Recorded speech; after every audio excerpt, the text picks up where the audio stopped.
Tadá!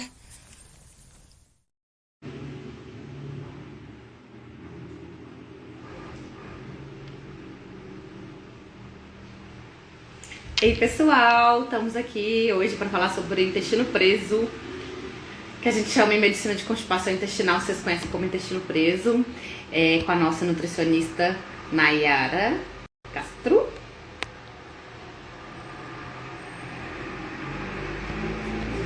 Deixa eu fixar o tema.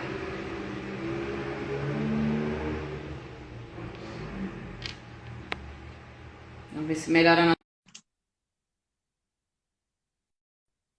Todo mundo entrando de volta aí, por favor. Só para as assinatinhas. Oi. E agora? Agora achei o áudio bom. É porque eu estou sem fone, sem filtro, no jeito que a gente veio ao mundo. No pelo. Assim, estou a cara do tema de hoje, né? Não fala isso. Não fala isso. Brincadeira. Não, vamos Você tem o colágeno a seu favor, que você é choca. Ah, meu amor. Colágeno sim, porque fio branco não. Mas deixa pra lá. Não, você quer falar de fio branco? Você quer falar de fio branco, a gente conversa. Não. Sabe qual que é o problema? A gente com cara de novinha, a gente quebra isso com o cabelo, entendeu? Eu te falei isso. Eu te falei isso. Eu fiquei chocada. Mas tudo bem. Gente, quando eu fiz aniversário esse ano, a Nayara falou assim, como assim essa vela de 39? Eu falei, amor, 39, quase 40. Ela, como assim? Eu falei, ué, é nóis. Tá errada essa vela aí. É muito errada. Minha dermatologista é boa, ela chama Adriana Carneiro, gente, ela é maravilhosa. Enfim. Maravilhosa.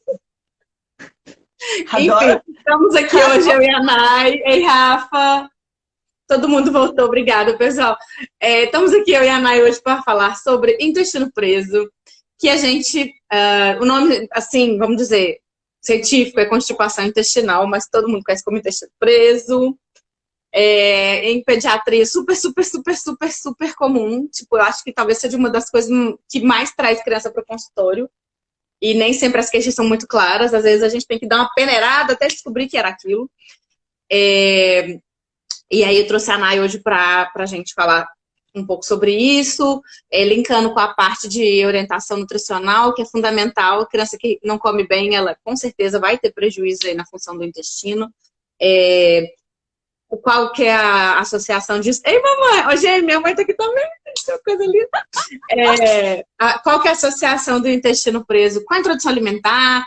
Né? Então, assim, a nutrição permeia isso aí intimamente, né? Então, acho que nada mais justo, nada melhor do que estar aqui com a Nutri, da nossa equipe do amor, né, Nay? Sim. Se apresenta aí pra galera, Nayara, pra quem não te conhece ainda. Acho que todo mundo que frequenta meu Instagram conhece a Nayara, mas como tem gente nova aí, manda bravo. Então, aí, você falou da sua mãe, minha mãe agora entrou. Lindeza.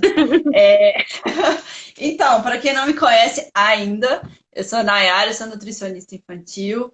Eu faço parte dessa linda, maravilhosa equipe da Pet Lovers. Também atendo junto com o Bibizoca em BH. Hoje eu moro em São Paulo, mas também faço atendimentos em Belo Horizonte e online. E hoje eu trabalho, meu foco de trabalho é introdução alimentar, então também tem essa demanda muito frequente no consultório dessa questão do intestino, quando a criança começa a comer. E também trabalho com os meus piticos de seletividade, dificuldade alimentar aí, que estão cada dia mais presentes, principalmente por conta de pandemia, né? A gente vem vendo isso aumentar cada dia mais. E, enfim, trabalho hoje com isso, né? Com estratégias lúdicas, com a brincadeira, com a leveza, trazendo leveza. Eu acho que tirando um pouco a mochilinha da culpa dessas mães que precisam muito da nossa acolhida, né, Bia? Eu acho que é isso. Eu acho que o que mais requer na pediatria é empatia, né? Porque mãe é um bicho que, serzinho que gosta de sentir culpa. Nossa Senhora, tudo vocês acham que é culpa de vocês, né? Então a gente tem sempre que tentar desmistificar isso. E na introdução alimentar e no intestino preso também acaba sendo também mais uma dessas vezes que a gente tem que desmistificar isso para vocês. Então, assim, a gente queria começar falando um pouco sobre o que é intestino preso. O que é constipação intestinal? Quando que a gente pensa que tem constipação intestinal? Porque às vezes passa muito desapercebido, né? Aqueles casos muito críticos, que o menino fica sem fazer cocô muitos dias, e o cocô é ressecado, esses, assim, são mais clássicos, e, assim, é mais fácil de fazer diagnóstico, né, Nai? Mas eu acho Sim. que tem... o que eu vejo muito no consultório, que passa muito desapercebido, são os casos, assim, talvez um pouco mais leves ou não tão clássicos, que às vezes as pessoas acham que não é intestino preso porque o menino faz cocô todo dia, por exemplo, né? Então, essa questão da definição eu acho super importante. Tá só abrindo aqui a minha cola, porque eu fiz um print, eu quero até colocar aqui depois para vocês, do guideline que chama Roma 4, que é uma orientação para doenças funcionais, que são essas doenças que não têm que não são, na verdade, são alterações funcionais, que não são doenças, mas que são coisas que atrapalham um pouco a vida das crianças. Então, refluxo, cólica, né? Eles juntaram todas essas alterações em um consenso, que chama Roma 4. Está na 4ª edição dele. Essa última edição de 2016 é um consenso mundial, né? E ele foi publicado em 2016, esse último. Então, aqui, ó, critérios diagnósticos para constipação funcional.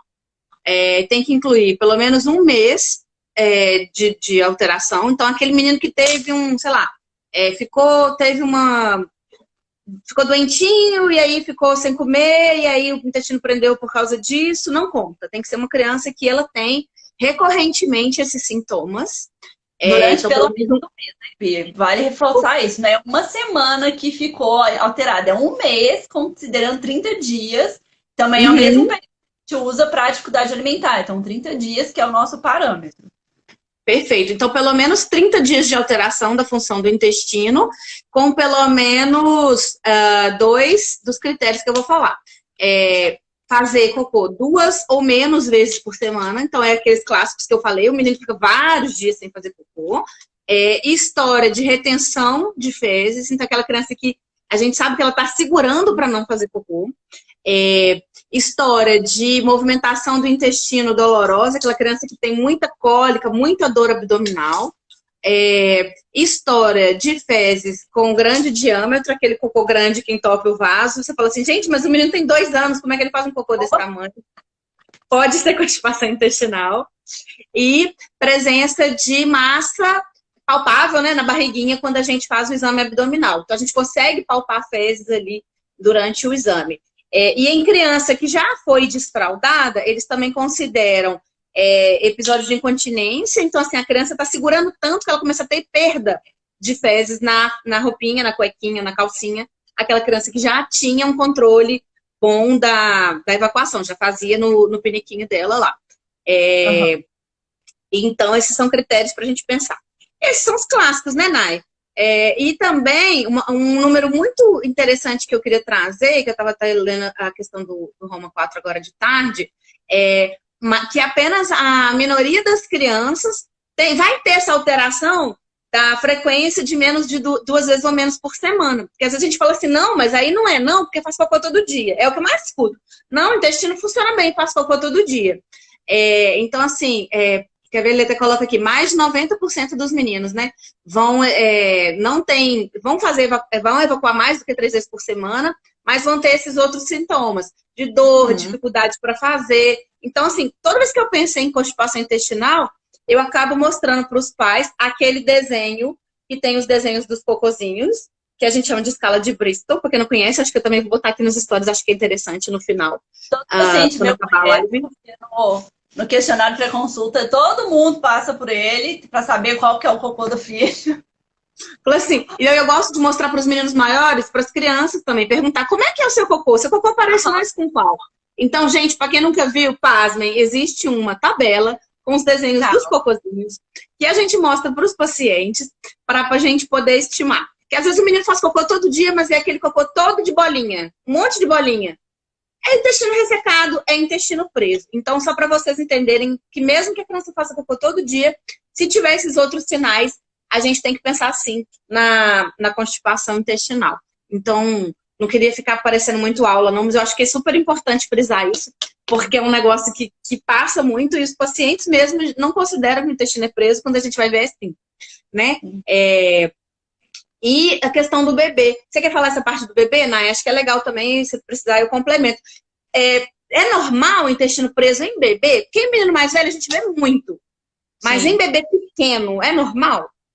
Então, me corrija se eu estiver errada, mas até o último, né, o estudo que eu fiz, os bebês, quando eles estão em aleitamento materno, né, exclusivo, não tem massa fecal para fazer o cocôzinho, né? Então, assim, eles não estão comendo, então não tem ali sólido para fazer a massa fecal do jeito que a gente conhece com as crianças maiores. Então, é muito comum as crianças ficarem mais dias sem evacuar mesmo e tá tudo bem. Pelo que eu me lembro, se não me engano, são 10 dias, que são até 10 dias estão ok para a gente, né?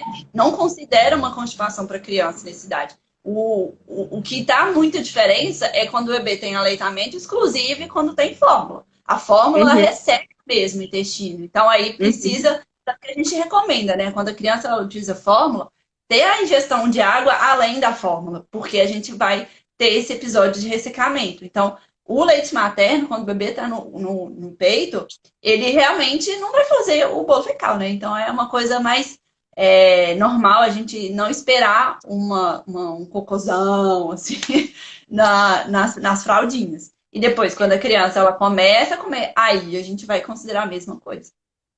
É só importante, muito, muito, muito importante frisar que no primeiro mês, principalmente as 2, 3 primeiras semanas, o neném tem que fazer cocô todos os dias, aquele cocôzinho pastoso, porque isso reflete o tanto que o neném tá mamando.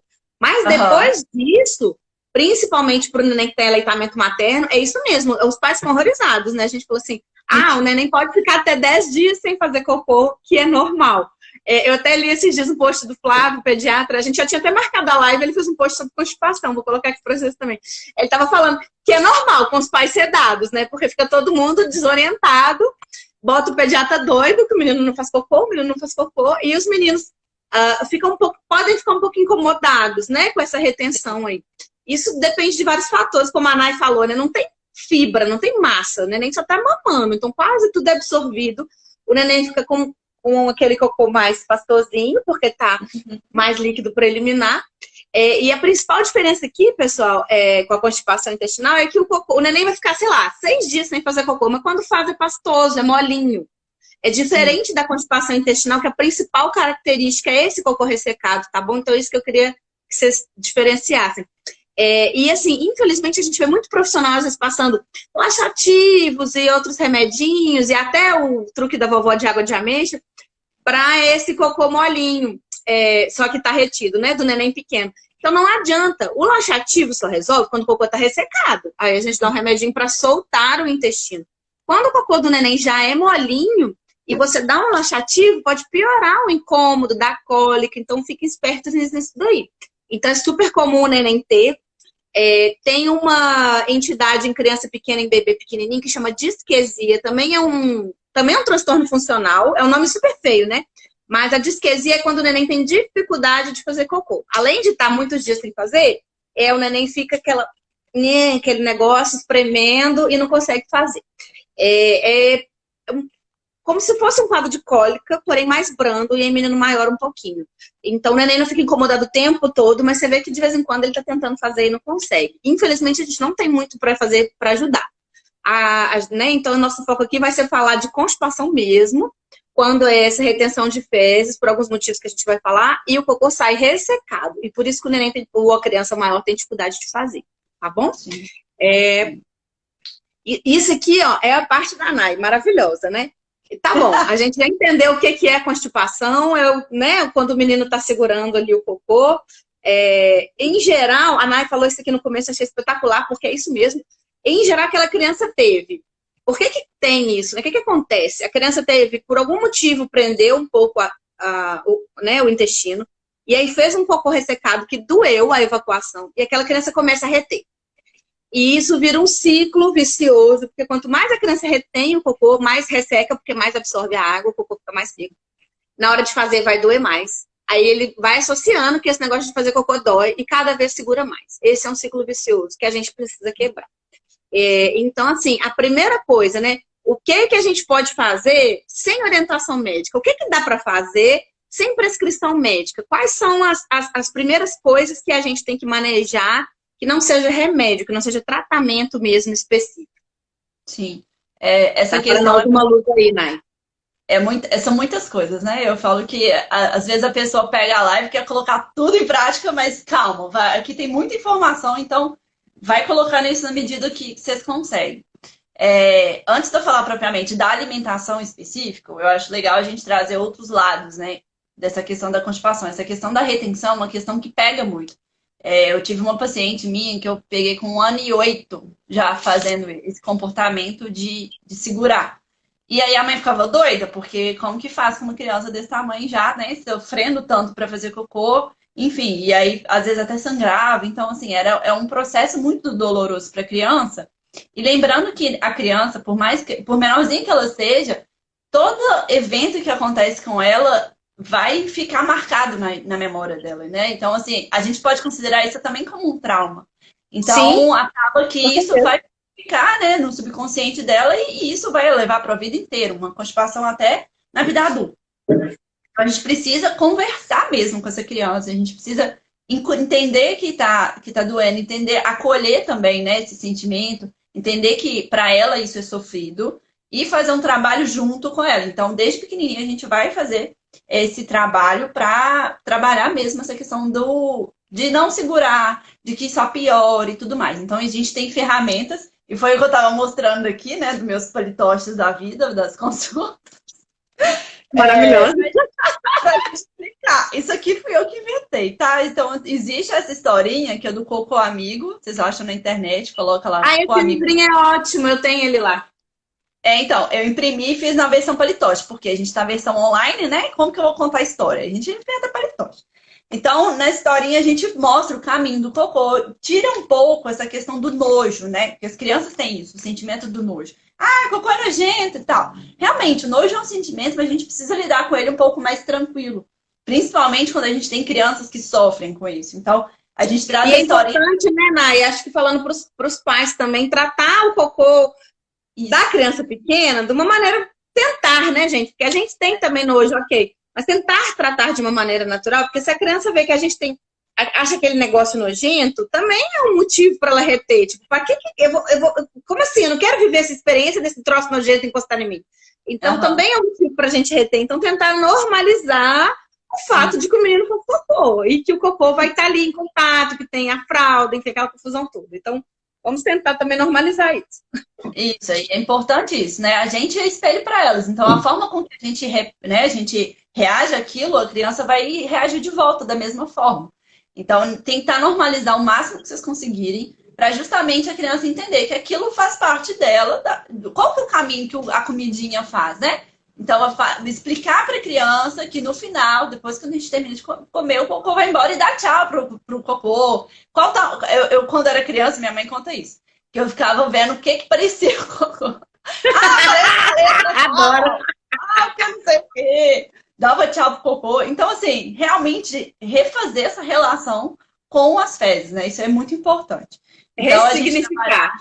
Ressignificar mesmo, né? O que é o fazer o cocô para tornar um pouco mais natural para ela ter uma relação melhor. E as historinhas ajudam muito. Então, o Cocô Amigo é uma historinha legal para vocês terem aí. Tem outras historinhas também de desfraude, enfim, que entra um pouco nisso. Às vezes vai mais pro desfraude, mas tem um chama Tchau Cocô também, uma historinha que ajuda muito. Enfim, então o primeiro ponto é essa, da gente trabalhar essa questão do sentimento com a criança. Segundo ponto, que a gente pode trabalhar junto com a história, é justamente trazer essa história para fazer uma rotina com ela de sentar no vaso, né? A gente também tem que fazer isso, tá, gente? É uma dica que eu não dou só para criança, não. A gente é bom a gente tratamento de constipação para adulto, muitas coisas a gente vai também aplicar aqui, o que nós vamos falar, tá bom? Pega aqui no Hora a Dica. Fazer um treinamento, né? A gente fala que é um treino mesmo. A gente senta com a criança lá e fica lá, por mais que não faça nada. Mas é importante porque isso no nosso corpo, o corpo vai acostumando com essa rotina e, consequentemente, ela vai habituando a 8h30 da manhã, mais ou menos, 9 horas, é o horário que eu vou sentar no vaso para tentar fazer o cocô. E tentar fazer isso de forma E sim, e tudo para criança é importante ter rotina, né, Ná? Isso ajuda nas dificuldades alimentares, isso ajuda em tantas coisas e vai ajudar aqui também na constipação. E uma dica que a gente sempre dá é aproveitar aquele reflexo que a gente chama de gastrocólico, que é, sabe quando a gente come e dá vontade de fazer cocô? É um reflexo que a gente tem, né? Quando o estômago cai lá o alimento cai lá no estômago, movimenta mais o intestino, então às vezes dá mais vontade de fazer cocô. Então aproveita depois da refeição, depois do café da manhã ou depois do almoço, escolhe um horário, mas tem que ter um horário, tem que ter uma rotina para a gente levar aquela criança para fazer cocô. Isso serve muito para as crianças maiores, tá, gente? Para os neném não tem jeito, né? E as crianças, às vezes, que estão em retirada de fralda, às vezes pressionar eles com horário também não é tão interessante. Mas aquela criança que já está desfraldada, ou enfim, já está no processo adiantado, ela já pede para fazer e tal, ter um horário, uma rotina, que a gente leve ele para o banheiro não, agora a gente vai sentar aqui, que é o que a Nai falou, mesmo que ele não faça nada, é importante ter essa rotina, esse horário, e aproveitando o horário da comidinha que dá Isso é ótimo. A rotina que eu tô falando é rotina interna, né? De biológica. Igual a gente tem rotina para comer, a gente sente fome, a gente também tem a rotina do funcionamento intestinal. Então é nesse sentido, e no sentido também de organização da criança, né? De previsibilidade do que acontece e tal.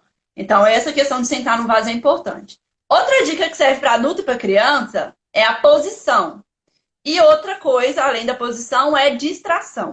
Não é para ficar levando a televisão, tablet, aqueles tanto de trem para dentro do banheiro. Não ajuda, porque a gente desfoca. Então é importante a criança estar ali concentrada no que ela está fazendo. Adulto também, não é para ficar lendo rótulo de shampoo, lendo sei lá o que a gente está fazendo no banheiro, lendo revista, não sei. Hoje em dia é celular, né? Ficar rolando celular, Instagram. Isso não ajuda, isso atrapalha. Então, a gente precisa ter um momento focado lá, vai no banheiro, resolve, vai embora. E a questão do posicionamento, porque a gente tem,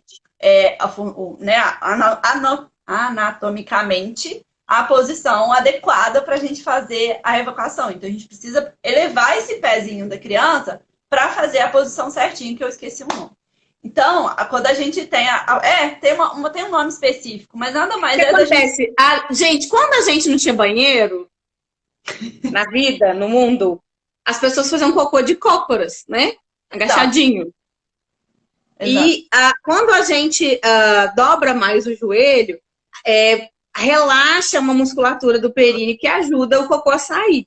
E a gente consegue usar melhor a prensa abdominal, que é a musculatura do abdômen, do períneo, para poder fazer a força de fazer o cocô.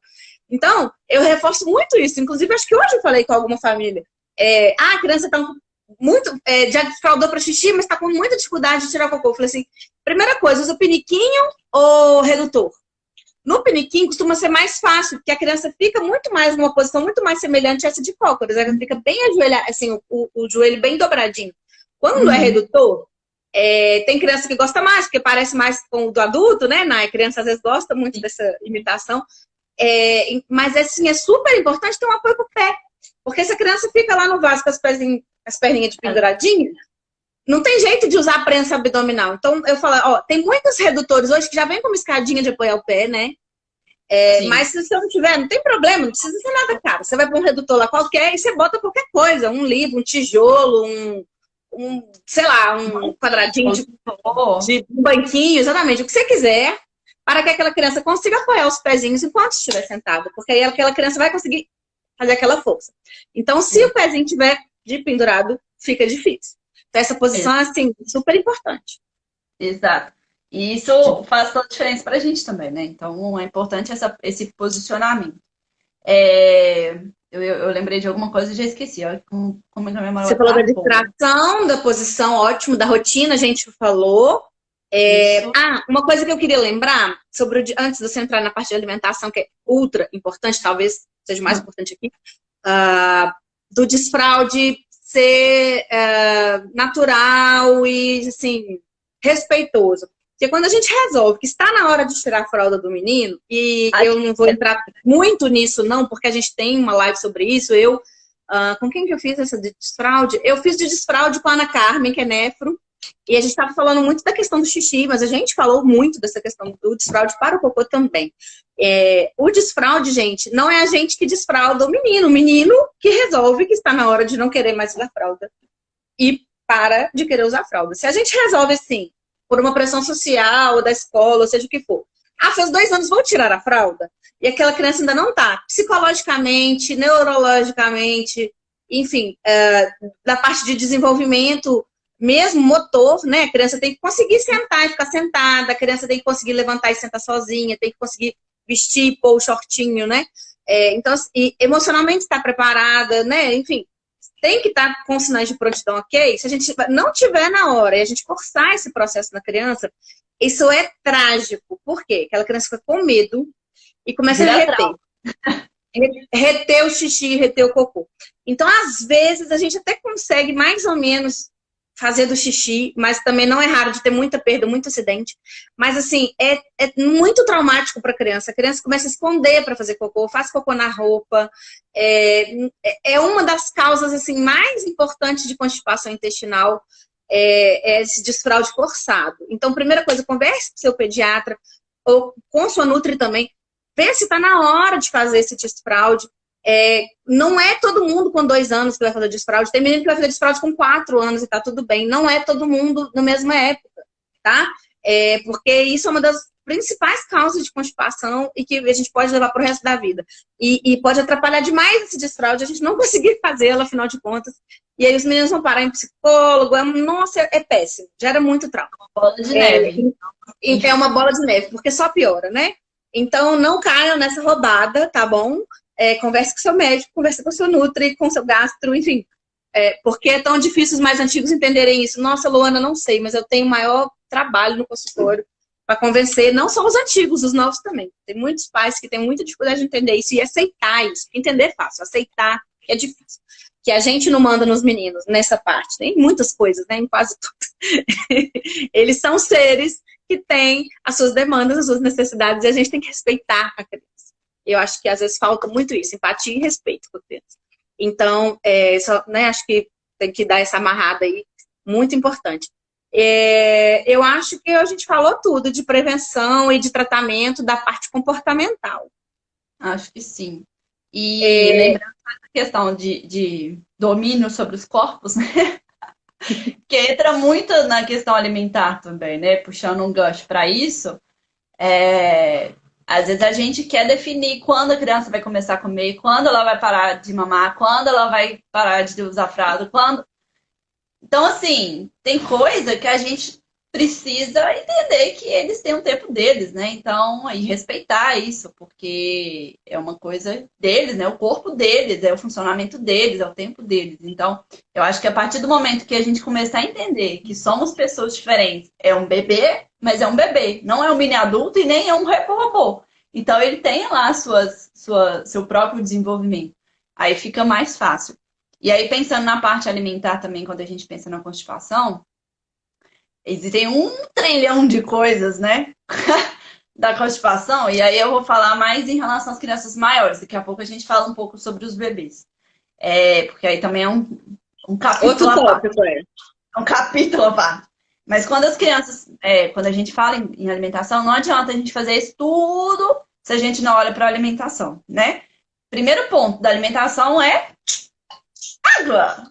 Sem água, nosso vira cimento, né? Então, eu brinco muito isso com os meninos. Você quer fazer casinha? Maravilhoso. Aí para fazer casinha é cimento, né? Cimento. E aí fica duro. Então, assim, não adianta a gente entupir a criança de fibra e não dar água, porque vai doer mais, porque aí essas fezes vão ficar cada vez mais ressecadas. Criança para beber água, gente, é a gente que tem que lembrar eles, porque as crianças não lembram mesmo, não. Então, assim... Nem a gente lembra, Nay. A gente tem que criar estratégias pra gente beber. Quem aí que bebe água? Você conta nos dedos. Se não tiver cheio do meu lado, eu não bebo. Então, assim, é uma estratégia que a gente tem que pensar. Então, espalha a garrafinha de água pela casa. Deixa sempre no lugar que a criança tá brincando. Ela fica mais tempo. Dá os lembretes. Eu tenho um paciente que eu coloquei no quadro de rotina dele a água. Beber água. Maravilhoso. Porque, assim, senão a gente não lembra, né? Ele é um paciente com TEA, mas, assim, ele funciona super bem com a rotina. E aí, agora a gente pôs o quadrinho lá da água, porque tá constipado.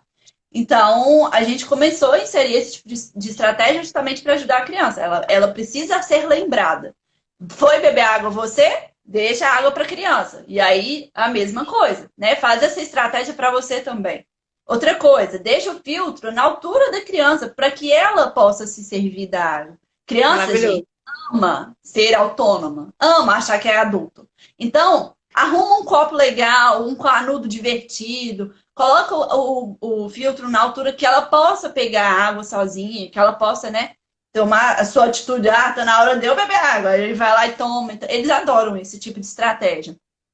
Tem uns gelinhos também de formato de fruta, de bichinho, que é de silicone, você põe dentro do copo, enfim. Aqueles reaproveitáveis, né? Que você deixa. Uhum. Isso, eu tenho uns que são de frutinha, obviamente, né? Que eu uso nas terapias.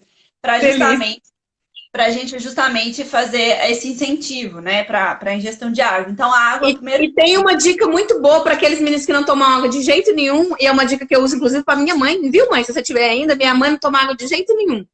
E aí eu comecei a fazer isso, sugeri para ela e deu super certo. Água saborizada, às vezes a gente precisa. O que é isso? O que é isso, Nayara, que é água saborizada? Água saborizada não é água com gás de H2O da vida, tá? Não é isso. O que é água saborizada? É, porque às vezes a gente confunde, né? No mercado tem... Se tem uma coisa que atrapalha, é a indústria, né? Então, a água saborizada nada mais é do que a gente pegar a garrafa de água e colocar fruta, especiaria lá dentro. Então, pode pôr canela, pode pôr limão, pode pôr casca de laranja, a própria laranja, né, lá dentro. Hortelã, leitinho, uma rodelinha de laranja, uma rodelinha de abacaxi. Não é suco, tá, gente? Não é suco. É pra dar aquele saborzinho, assim. Lá no fundo, você sente o sabor.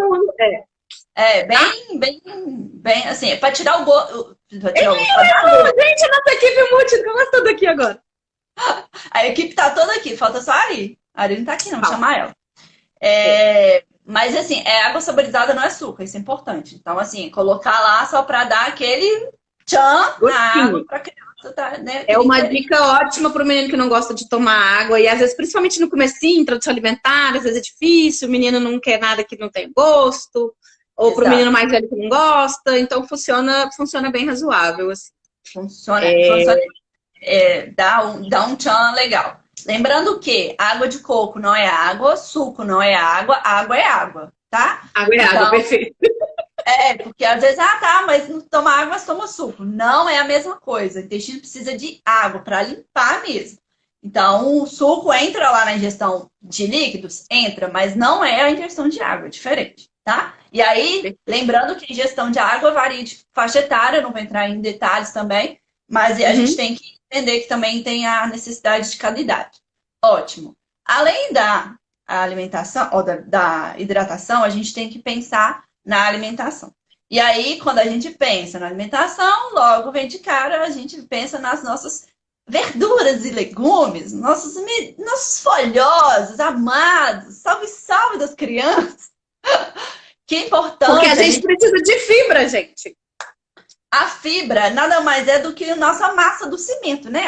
O cimento ali, a areinha, é aquilo ali que a gente precisa para empurrar, né? A gente fala que a gente tem 2 tipos de fibra, né? A solúvel e a insolúvel. A insolúvel é a que forma, né, o cocô, e a solúvel é a que realmente vai limpando o colesterol, que vai puxando todas as tralhas que eu brinco com as crianças, que é o caminhãozinho que vai limpando mesmo o nosso corpo. Então, a gente precisa delas. Então, o que é a fibra? São todos os nossos folhosos, né? Que é importante lembrar. Que é importante lembrar que, mais uma coisa, na introdução alimentar principalmente, a criança precisa aprender a comer folha, com segurança, logicamente, mas ela precisa aprender a comer folha por questões intestinais e de mastigação. Então, são 2 pontos importantes. Folha também, só folha não adianta. Então, a gente precisa da aveia, a gente precisa das frutas, dos legumes, que eles vão ter as outras fibras lá que a gente falou, que é a fibra solúvel. Então, isso é muito importante, a gente ter essa variedade na alimentação da criança. Ah, Nayara, mas e aí? Além de só viver de fruta, verdura e legume? Não, né, gente? A gente vive com as outras coisas também. As castanhas ajudam muito. Os óleos, né? A gente fala que os óleos vegetais são muito importantes. Então, azeite, na alimentação da criança é muito importante e é uma das principais medidas, Bia, não sei se você faz esse tipo de orientação, para a criança constipada, aumentar um pouco esse aporte de gorduras boas, né? Então, coco, abacate, próprio azeite na comidinha, no almoço, no jantar, ajuda muito a fazer esse fluxo, né? A gordura ajuda a fazer esse fluxo do cocô funcionar bem. O Arthur tá perguntando se couve pode. Arthur, couve pode, depois de 6 meses, depois que a sua pediatra liberar a introdução alimentar com segurança, e do jeito que a gente ofereça com segurança, que no começo do neném é picadinho misturado no meio das coisas, ok? Exatamente. Então, a gente tem que ter os sinais de prontidão bonitinhos, né? Mas, enfim. Aí começou o povo a perguntar, abacate. Abacate é uma fruta bem gordurosa, é fonte de gordura insaturada, poliinsaturada, é muito bom para a saúde. No meu próximos posts aí que eu já programei para fazer sobre da parte nutricional, fala um pouquinho sobre as gorduras e aí a gente traz, inclusive a foto da capa é um menininho esmagando um abacate, delicioso. Então ajuda muito sim a soltar. E a Luana perguntando se banana prende mesmo. Banana prende mesmo. E a prata prende mais. Não é isso, né? A gente tem a banana prata e a banana caturra, né? Uma prende e a outra solta. Então a gente tem essa listinha. No meu Instagram que tem, eu vou deixar depois o post das frutas que prende e que solta. Que aí vocês salvam, aí vocês ficam tranquilos, não precisa... Dá o print. Os loucos das blocos de nota aqui do Instagram. Vai ficar salvo também, enfim. A gente tem as frutas que soltam e que prendem. Então, por exemplo, arroz branco prende, o arroz integral solta. Batata inglesa tudo que for integral, prende. Né, gente? É integral porque tem fibra. Então, arroz integral, macarrão integral, os grãos integrais todos. Aveia é muito bom. Então, a gente pode fazer mingau de aveia para o neném até menor que 1 ano, só que a gente não faz com leite, faz com aguinha. Outro dia me perguntaram aqui na caixinha de perguntas se farelo de trigo era uma fibra interessante. Farelo de trigo é ótimo. Você sabe aquela comida seca de Natal que tem lugares do país, tem gente, enfim, que gosta de pôr, sei lá, farinha na comida? A farinha prende, ela resseca. Se você, no lugar da farinha, você pode pôr farelo de trigo, que dá um aspecto parecido, só que é fibra. Então, ajuda demais. E farinha de mandioca também, né? Então, farofa, por exemplo, a gente pode fazer essa troca, usar o farelo de trigo junto com a farinha de mandioca ali para enriquecer essa preparação. Então, ela é super importante. E as frutas que a gente sabe, né? Mamão, laranja, o próprio ameixa, enfim. Então, a gente tem aí as manga, kiwi, pera, não é? Isso. Nós vamos botar a lista do prende e solta aqui no final também nos stories. Pode preparar o print. Isso. Porque aí lá tá tudo certinho e aí vocês ficam de todas as categorias, né? Então, retomando, então, a gente tem que pensar na fibra, a gente tem que pensar nessa variedade de fruta. E lembrando que, gente, a gente não faz uma criança comer isso, né? A gente ensina ela a comer. Então, a gente a comer é aprendido. Eu gosto de reforçar isso tudo quanto é live que eu vou, porque é importante a gente botar isso na nossa cabeça. A gente ensina a criança a comer, ela não nasce sabendo comer. Então, isso é muito importante. As crianças... muitas das vezes as crianças seletivas elas são constipadas por isso, porque elas têm uma dificuldade e aí, consequentemente, ela não tem um aporte adequado do consumo de fibra. E aí, muitas vezes aquela criança muito seletiva, né, que tá comendo, sei lá, arroz, feijão e ovo, ela não tá consumindo fibra quase nenhuma, né? Então ela vai quase que 100% das vezes ser constipada. Então, quando a gente faz a intervenção, uma das coisas também é melhorar o hábito intestinal. Porque aquela criança cronicamente constipada, que está retendo muitas vezes, aquilo atrapalha até a criança comer, até o apetite. A criança para de ter fome, gente, é horrível. Gente, imagina, e aí começa a pensar, né? Constipação é uma das principais causas também de dificuldade alimentar, né? Virou um ciclo. Por quê? O intestino, ele não dá o sinal para o cérebro de que está vazio. Então, ele fica ali nesse feedback negativo o tempo todo, de estar saciado, não come. Então, muitas das vezes, a criança ela deixa de comer porque está constipada. E aí, por ela não comer tanto, ela fica mais constipada e aí a gente vive nessa bola de neve. Então, a gente tem que tratar a primeira causa para depois a gente tratar as outras coisas que são secundárias, né? E às vezes, Bia, nem feijão, tá? Porque feijão é ótimo, tem fibra pra dedéu e... Tem fibra, assim, Às vezes é arroz e ovo, batata e ponto. Então, a gente tem que ter bastante atenção nisso, né? A Juliana Sampaio, que é nossa odontopediatra, que está salvando as linguinhas dos meninos. Obrigada, viu, Ju? Tá atuando muito com a gente nessa questão dos freios orais e tudo. Primeiro que ela é maravilhosa e ela é mãe de paciente meu, então eu amo ela mais ainda. Perguntou sobre a relação de autismo e constipação. Ju, o que acontece? Nem todo autista vai ser constipado. O problema é que os autistas, em geral, ou com muita frequência, têm muita seletividade alimentar, têm dificuldade com texturas. Então, como eles acabam não tendo uma alimentação tão diversificada ou com texturas tão diversificadas, acabam tendo muita constipação. Então, tem uma associação importante. Ela não é direta, entendeu? Ela é indireta. Porque como eles têm essa dificuldade alimentar, eles acabam sendo constipados. Mas o TEA em si não causa constipação. Mas tem uma relação aí muito próxima, por conta da dificuldade alimentar. Da constipação com a parte de enzima, né, digestiva, que a gente estava até discutindo esses dias sobre isso. Às vezes a gente vai precisar lançar, antes de mexer com a microbiota, né, com as enzimas mesmo, para ajudar nessa absorção. Porque às vezes o intestino está tão irritado que as vilosidades, que são os dedinhos, né, do intestino, elas ficam muito retas, né? E aí não consegue absorver o que precisa, e aí a gente entra no segundo quadro, que é a desnutrição. Então, uma coisa puxa a outra, então a gente tem que estar bastante atento em relação a isso. Deixa eu ver se eu faltou uma coisa. Então, consumo de gorduras boas, frutas, verduras e legumes, que são as nossas fibras, consumo de água, são o nosso tripé principal para trabalhar com criança, além dessas mudanças todas de hábito, né, intestinal, de rotina, etc. Faltou alguma coisa? Eu acho que tá lindo, acho que é isso mesmo. Pessoal, então assim, a gente tenta, né, agregar fibras, aumentar o consumo de tudo isso, de água, tudo que a Nay falou. Gente, mas fiz todo esse reforço aí, já modifiquei essas questões comportamentais. Só mais uma coisinha, antes de passar para tratamento, né, Nay, medicamentoso, uma outra coisa relacionada à alimentação e constipação é quando a gente falou muito sobre crianças maiores, mas tem os bebês que estão começando a introdução alimentar, eles também normalmente, é importante falar, é muito frequente apresentarem constipação. E isso também é um conjunto de fatores, né? O neném no começo é muito comum não aceitar muito bem a água, ainda mais quando a gente às vezes oferece no copinho, eles vão no copinho quente achando que é leite, e aí vai mamar aquele negócio é água, cospe tudo. Então, assim, a criança ainda tem um consumo de água meio deficiente. A criança, às vezes, não está comendo fibra, porque ela está naquele processo ainda de adaptação com a comida, conhecer a comida, ainda não sabe que aquilo é comida. Então, naqueles primeiros meses em que o menino está tendo os primeiros contatos e não tem uma ingesta mesmo adequada, então é pouca fibra.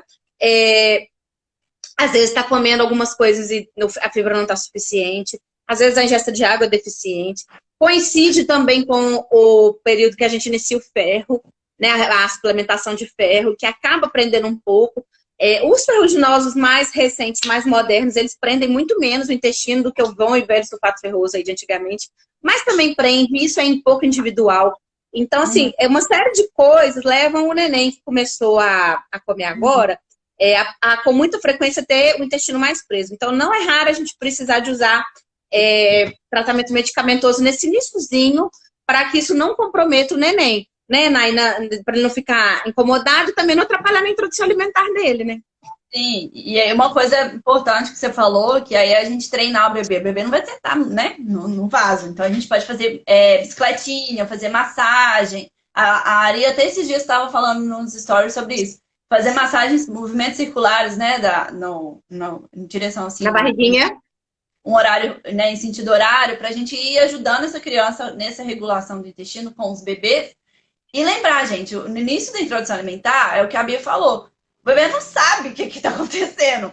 Ele não conhece as coisas, né? Ele não sabe que comida mata a fome e nem o quanto ele precisa comer. Ele está ali se regulando. Então, é comum, sim. Alguns bebês, até o contrário, né? Às vezes até soltam o intestino um pouco. Então, os prendem, soltam confusão, mas eu mais vejo prender do que soltar. Eu também. Eu vejo mais prender do que soltar. Então, pode ser. A gente não sabe como que vai ser, né? Então, assim, se acalmem, que nesse começo é comum. É normal, a gente vai observar e, se necessário, a gente vai fazer intervenção. Não precisa esperar assim, tá? Nossa senhora, deu 3 dias, não tô fazendo cocô. Vai entrar com a bendita da água de ameixa. Calma, respira. espera e vamos ver como que fica para fazer esse treino de ingestão de água e de comida. É tudo treino, gente. A criança está no processo de aprendizagem. Então, vamos treinando o dia, um de cada vez. E ali no suporte com a Nutri, com a pediatra, que agora, o que eu faço? Posso entrar? Não posso? Porque com os maiores... Olha, meu neném, olha, pede, olha, Nutri, meu neném começou a comer aqui e o intestino travou total. O que é que eu faço? Pede ajuda, gente, né?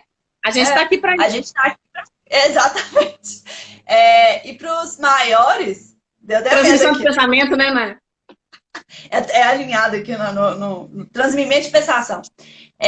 Mas para os maiores, eu indico até um purezinho que a gente faz, né? E aí eu passo para os pacientes, que é um purezinho com essas frutas que soltam, mas aí a intenção não é misturar um monte de coisa e dar para a criança, não. É para inserir num pãozinho, passar num bolo. Então, uma receitinha mesmo para ajudar nessa questão do intestino, né? E a gente tem que ficar atento a isso. Então, calma, respira.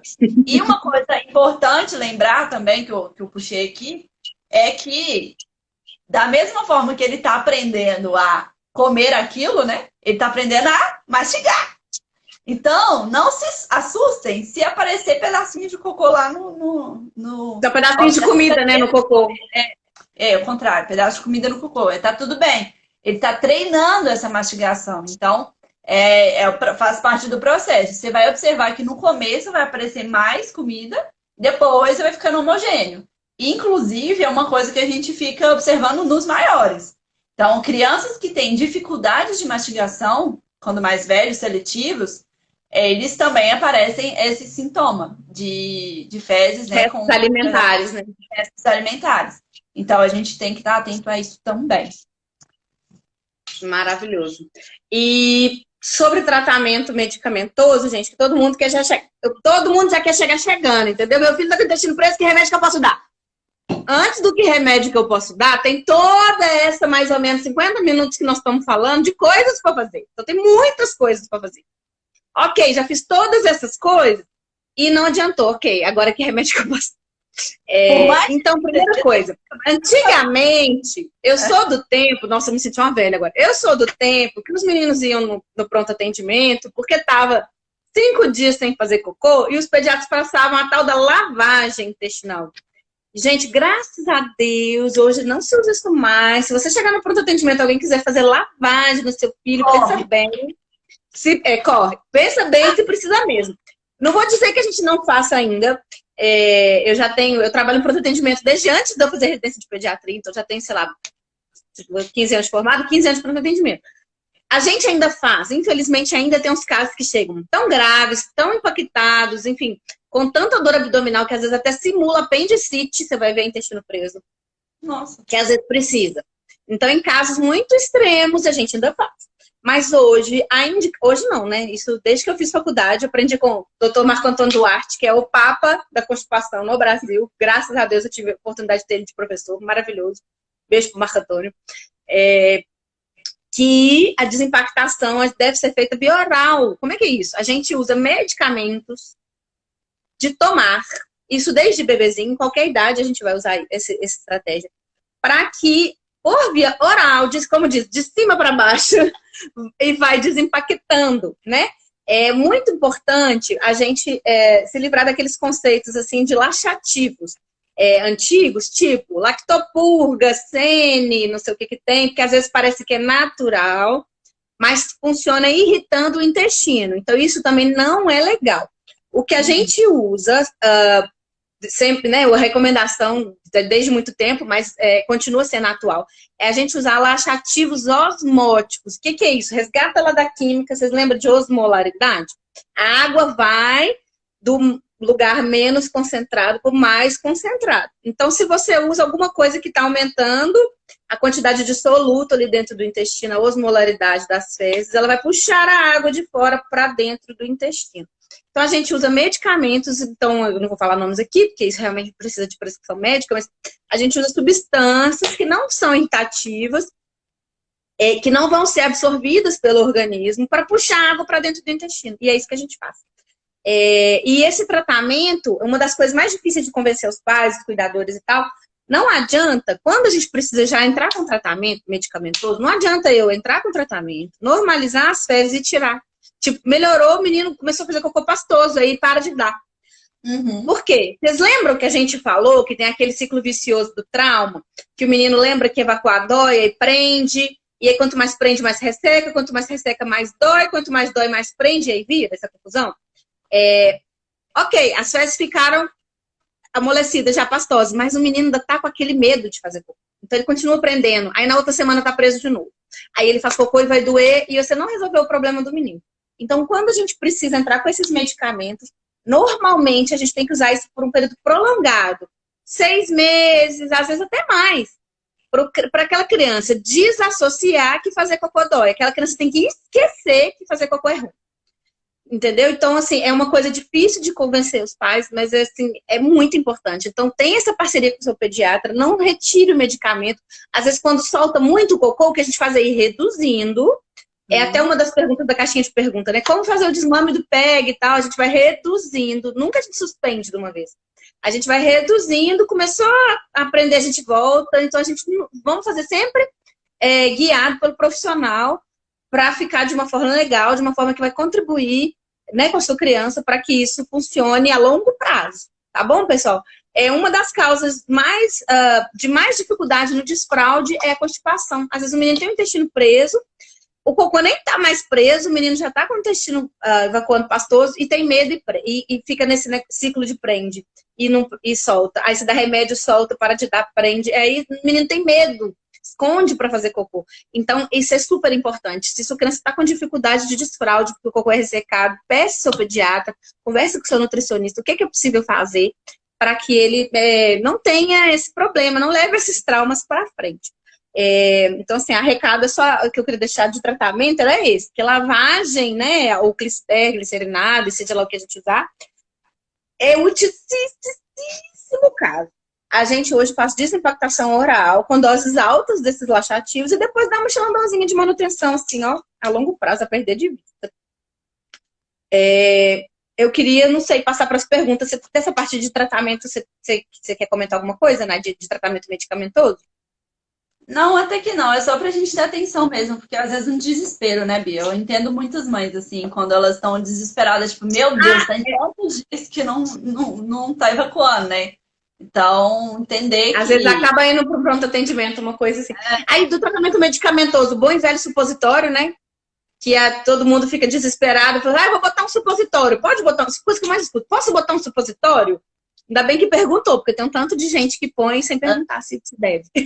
O supositório, gente, ele vai funcionar tipo a lavagem, só que bem menos, né? Mas assim, é uma coisa que você vai ter que segurar o menino, pôr um negócio no ânus da criança, então assim, pode gerar mais trauma, associar, né? Olha que ciclo vicioso horroroso que tá acontecendo. Então, às vezes a gente lança a mão, ok, casos mais desesperadores, mas assim, vamos tentar segurar bastante a mão nisso, porque pode mais atrapalhar do que ajudar, né? Vamos tentar fazer desimpactação com esses medicamentos, com essas alterações nutricionais, que a gente vai ter mais sucesso a longo prazo. Porque não adianta o menino fazer cocô ali aquela hora, tá todo mundo desesperado, eu preciso que ele faça cocô. Tá, ele vai fazer cocô ali, mas você resolveu a raiz do problema, que é o motivo pelo qual ele está aprendendo? Não resolveu. Talvez você está até piorando. Então, por favor, segurem a mãozinha aí nesse lance do supositório. Pensar que a gente é igual o abridor de apetite lá para o menino que não come. A gente só vai tampar o buraco vai continuar existindo. Então, a gente tem que tentar entender o porquê que não tá, né? O que está acontecendo ali para resolver a causa mesmo, não o foco, né? Assim, o que a gente está enxergando. Isso é importante a gente sempre ressaltar. E uma outra coisa, Bia, que eu tô pensando aqui é em relação que eu já tive algumas pacientes que me perguntaram se, por exemplo, se a mãe tem intestino irritável, passa para a criança, geneticamente. Eu, pessoalmente, nunca vi estudo falando com genética, mas eu acredito que é muito mais os genes, né, assim, de passado, a síndrome do intestino irritável, eu nunca vi. Mas o hábito... Do intestino irritável ou da constipação? Do irritável. Do irritável. Eu também não sei te responder isso, não. Nunca li nada a respeito. Também nunca vi, não. Mas sobre o hábito... a constipação, é muito comum ter padrões familiares. Mas, Isso. assim, não quer dizer que isso seja só genético. Às vezes são alimentação da família, que às vezes não é adequada, o Sim, hábito de beber água, que às vezes aquela família não tem, é, exato. questões emocionais ligadas a essa questão do cocô, né, do nojo e tal. Então, assim, tem muita coisa que às vezes é ambiental, mas É tem muito mais sim associações comportamento do que familiares também. de genética. Então, também não colocar a culpa da constipação da criança na genética, né? Porque não Apenas, né? A gente tem que ver os outros fatores. exatamente. Perguntas. Bebê começou a comer, o cocô muda, Nayara? A gente comentou, né, sobre isso.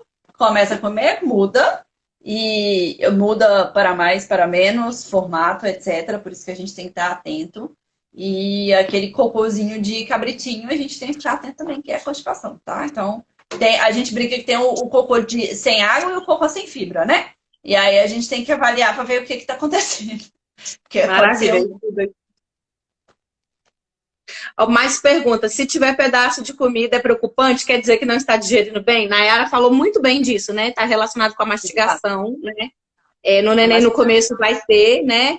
Muito, porque está aprendendo ainda a mastigar, mas com o tempo depende da isso tende idade a também. melhorar.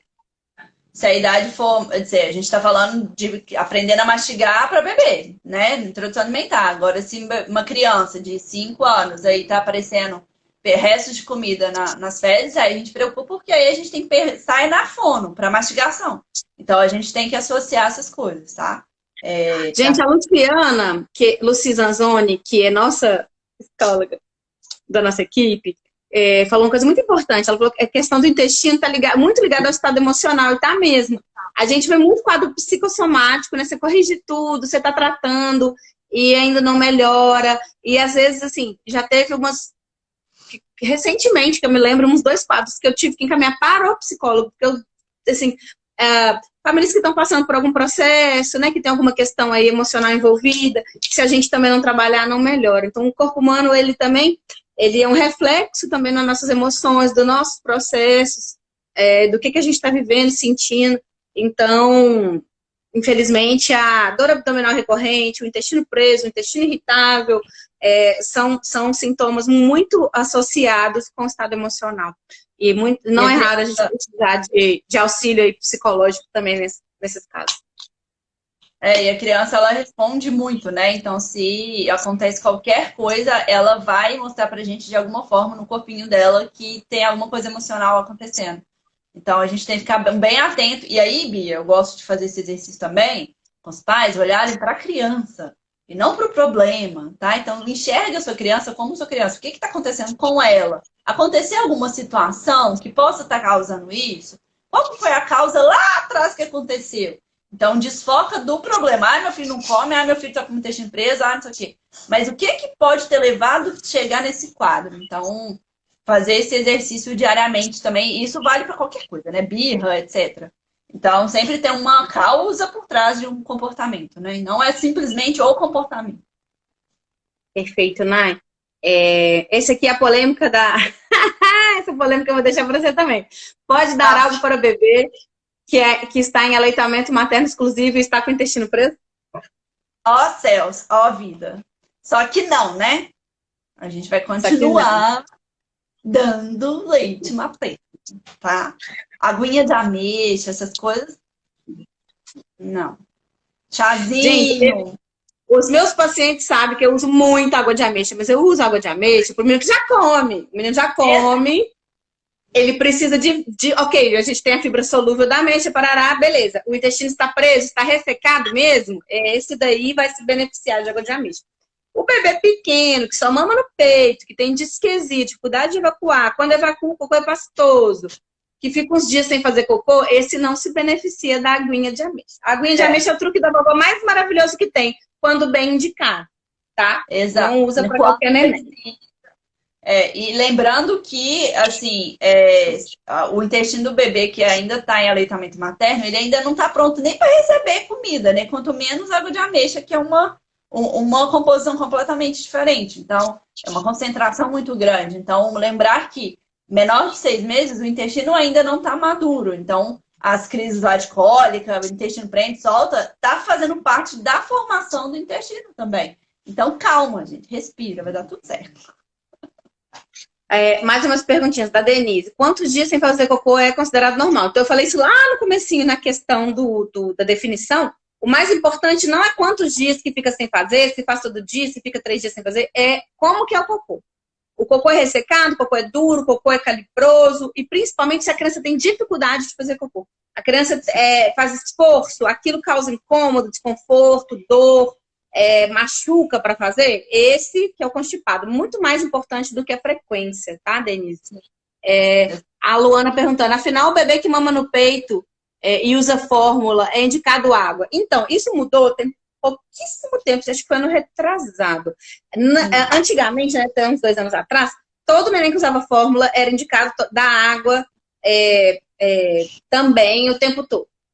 Hoje a gente não precisa ofertar água antes dos 6 meses que o bebê usa fórmula, desde que o neném não seja constipado, e também características, às vezes, de clima, né? Às vezes está muito calor, enfim, individualizações que devem ser feitas pelo pediatra, mas em geral não precisa de oferecer água, mesmo se o neném mame fórmula antes dos 6 meses. Mas principalmente quando o neném é constipado, a gente usa e usa muito. Sim, e porque é a composição da fórmula, tá, gente? É a fórmula que ela tem algumas para a característica da criança, da individualidade da criança, prende. Então, por isso que a gente... isso também é super importante falar, né? Existem vários tipos de fórmula, né, gente? Tem fórmula com teor reduzido de lactose, tem fórmula parcialmente hidrolisada. Então, para criança que tem dificuldade de evacuar, que tem mais disquesia, essa dificuldade de fazer cocô, ou que o cocô é mais realmente ressecado, enfim, tem algumas particularidades que você deve discutir com o seu pediatra, com o seu nutri, porque existem fórmulas específicas para esses quadros funcionais aí que podem ajudar um pouquinho o neném a sofrer um pouco menos. Beber a PLV também, né? Que às vezes pode PLV, com certeza. Então tem que individualizar, gente, não tem como. Sempre. O Ricardo, gente, Ricardo, beijo pra você. E pra Andressa. Nossos bebês parecem ter ficado com o intestino preso depois da vacina de rotavírus. Se é impressão ou se pode acontecer. Já o rotavírus pode dar de um tudo no intestino. O que eu mais vejo é o rotavírus fazer efeito contrário, né, Ricardo? Soltar mais o intestino, de ter mais diarreia, de ter cocô com muco, eventualmente até com sangramentozinho nas fezes. Então eu vejo muito mais soltar. Mas, assim, imagino que possa também ter alteração ao contrário, mas eu nunca li nada a respeito, não me lembro de ter visto isso em lugar nenhum. Você viu falar alguma coisa assim, nesse sentido aí? Ai, de vacinação? Também acho que não. Tá muito mais associado com soltar. A Juliana perguntou, bebê menor que 6 meses em uso de fórmula se dá água de ameixa. Ô, Ju, água de ameixa, se for constipado, faz ressecadas, às vezes a gente faz. Eu uso, às vezes, eu deixo até fazer a fórmula na água de ameixa. Em vez de diluir em água de ameixa. Mas tem que ter essa observação importante. Se for constipação, se for disquesia, que é o neném que tem dificuldade de fazer, mas o cocô é mole, não adianta, pode até piorar. Então, assim, tem que individualizar mesmo, né? Deixa eu ver se ficou alguma pergunta a responder. Deixa eu ver o que mais. Eu sempre fico em dúvida se devo ajudar ou deixar eles tentarem sozinhos quando eles ficam incomodados tentando fazer. Ai, dá maior dó, né? Dá. Mas não dá pra gente fazer por eles, né? Que a gente pode fazer isso. Depende da idade, né? Quando é muito neném pequenininho, e principalmente quando tem disquesia, né? O neném tá lá tentando fazer, não consegue. Eu oriento que pode, sim, pegar a perninha do neném e dobrar sobre o abdômen para tentar aumentar a pressão ali da barriguinha para ajudar a fazer. Mas isso é para neném pequeno, né? Menino mais velho, que tá lá tentando evacuar e, tipo, aquela confusão, não consegue. Eu acho que a gente tem que tentar outras medidas comportamentais. Né? Assim, menino mais velho é mais difícil você fazer intervenção na hora, né? Sim. E lembrar, gente, que esses tratamentos que a gente está falando de comportamento não é de um dia para o outro, tá? A gente tem que trabalhar isso com a criança para ele aprender aquilo. Então, é um comportamento novo que ele vai incorporar e, consequentemente, vai desassociar esse trauma emocional, né? Então, a gente vai trabalhar isso todos os dias, por muito tempo, até a gente resolver o problema. Que é importante lembrar. Nai, eu acho que a gente conseguiu abordar tudo que a gente se propôs, responder todas as perguntas. E, assim, eu queria só mesmo deixar de mensagem final. A criança não aprende porque ela quer. a criança está sofrendo, isso é super importante. Tem uma parte psicológica muito importante envolvida. Isso gera traumas para a vida inteira. Não vamos forçar desfraude. Vamos tentar ajudar essa criança de uma maneira mais empática, mais amorosa possível, porque é um sofrimento que aquela criança está passando. Então, a gente precisa melhorar a qualidade de vida dela e não chamar atenção, não brigar. Muitas vezes a criança tem intestino preso, a criança maior, e tem escape fecal, perde cocô na calcinha. E ela é repreendida por causa disso, como se fosse preguiçoso, desleixado. Então, assim, gente, é uma condição que requer tratamento. Vamos nos colocar no lugar da criança e ser mais empáticos. Eu acho que é o mais importante. Com certeza. E como sempre nas nossas lives a gente faz isso, né? Fazer esse apelo para enxergar essa criança como ela é. É só uma criança, gente. É uma criança que está em formação. Então, assim, tudo que é comportamento, tudo que está ligado a comportamento, a gente tem que entender que ela está aprendendo. Então, e ela vai aprender com base nas nossas reações. Então, estuda um pouco sobre isso também, né? Sobre como a criança está formando, desenvolvimento. Isso é importante para a gente formar essas crianças mais seguras emocionalmente, né? É isso que a gente quer e é isso que a gente sempre está aí em busca de crianças mais seguras e autoconfiantes, né? Então, vamos começar desde os pequititinhos, nem que seja focando nessa questão do intestino, de que eles são capazes, que eles conseguem. E aí a gente vai ajudando eles dessa forma, sem repreender que perdeu, que escapou, etc. Eu acho que é mais ou menos por aí mesmo. Acho que o recado era esse. Na dúvida, procure ajuda. Constipação não é normal. Ter dificuldade para evacuar não é normal. A criança ter dor, incômodo para evacuar não é normal. Então, acho que isso é muito subvalorizado. Fala para o seu médico, fala para o seu nutricionista. Precisa ser abordado, tá? Não deixe passar. Eu acho que é um diagnóstico subvalorizado, subtratado, e as crianças sofrem muito com isso. Então, acho que é o recado que a gente queria passar. Nai, prazer ter você aqui novamente, querida. Foi ótimo, foi lindo, maravilhoso. Depois a gente marca mais nossos rolês. E eu queria agradecer a todo mundo que está aqui com a gente até agora. São 10h15. A gente está aqui falando a cabeça desse povo. Teve gente que jantou ouvindo a gente falar de cocô. Mas eu quero agradecer a vocês que estão aqui com a gente até agora. E se vocês não conhecem os nossos trabalhos, né? Quem segue a Bia, segue a gente aí no Instagram, segue a gente, compartilha nossos conteúdos. Nós somos da nossa equipe Pet Lover de BH, mas a gente atende online também, né, Bia? Atendo online também para todo o mundo. O mundo, tem né? patentinhos espalhados por aí. Agora é mundo, a gente não tem Agora limite. Agora é mundo, não tem limite.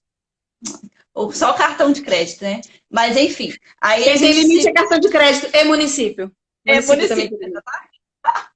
Maravilhoso. Então é isso, gente. Obrigada mais uma vez por estar até aqui.